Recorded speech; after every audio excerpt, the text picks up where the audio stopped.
বাংলাদেশের ভূকম্পনে যে পরিস্থিতি হয়েছে তা অত্যন্ত উদ্বেগজনক বলা যাবে। কারণেই যে পুরো দেশই কম্পিত হয়েছে গত শুক্রবারের দিন প্রায় 5.7 মাত্রার ভূকম্পনে। এই পরিস্থিতি যদি চলতে থাকে এবং ক্রমাগত তার পরপর কয়েকদিনই ভূকম্পন অনুভূত হয়েছে, কখনো 3 মাত্রার, কখনো 4 মাত্রার, এবং ঢাকা এবং তার আশপাশের এলাকাগুলোতে সেই ভূকম্পনের কম্পন হয়েছে। তো সেই কম্পনের ফলে মানুষের মধ্যে একটি আতঙ্ক দাঁড়িয়ে গেছে, আতঙ্ক তৈরি হয়েছে। মানুষ এখন নির্ঘুম রাত কাটাচ্ছে। যেমন গত রাত্রে নরসিংদীতে মাইকিং করে লোকজনকে বাড়ির বাইরে থাকার পরামর্শ দেওয়া হয়েছে।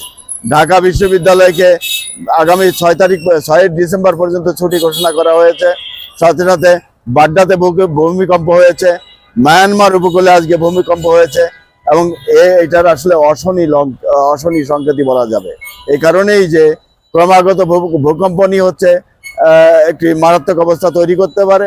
আর তেমন যদি অবস্থা তৈরি হয়, 5 বা 6-এর উপরে যদি ভূকম্পন হয়, ঢাকা সিটির অধিকাংশ এলাকায় বিল্ডিং যেগুলো আছে সেগুলো তো আসলে অপরিকল্পিত, তা ধসে যেতে পারে এবং মানুষের প্রাণহানি ঘটবে, মানুষ কি বলে জানমালের ক্ষতি হবে। এবং সেই থেকে উত্তরণের কোনো উপায় সরকার নিয়েছে কিনা এখনো আমাদের কাছে অনুধাবন বা আমরা এখনো বুঝতে পারছি না। কিন্তু সবাই আতঙ্কের মধ্যে রয়েছে যে এমন ভূকম্প হলে প্রায়, যেমন ঢাকাতে প্রায় 21 লক্ষ বিল্ডিং প্রায় ঝুঁকিপূর্ণ ঘোষণা করা হয়েছে। ঢাকার সঙ্গে সঙ্গে অন্যান্য শহরে যেসব পুরনো বিল্ডিং রয়েছে সেগুলো তো ধসে যাবে। তো ধসে গেলে অসংখ্য লোক মারা যাবে, যেহেতু রেস্কিউ এর কোনো সুযোগ নেই। ঢাকার রাস্তাঘাটগুলো অত্যন্ত চাপা এবং অপ্রশস্ত, ফলে দ্রুত যে উদ্ধারকারী তৎপরতা বা উদ্ধারকারী যারা যাবেন উদ্ধার করতে, তারাও ঠিকভাবে পৌঁছতে পারবেন কিনা।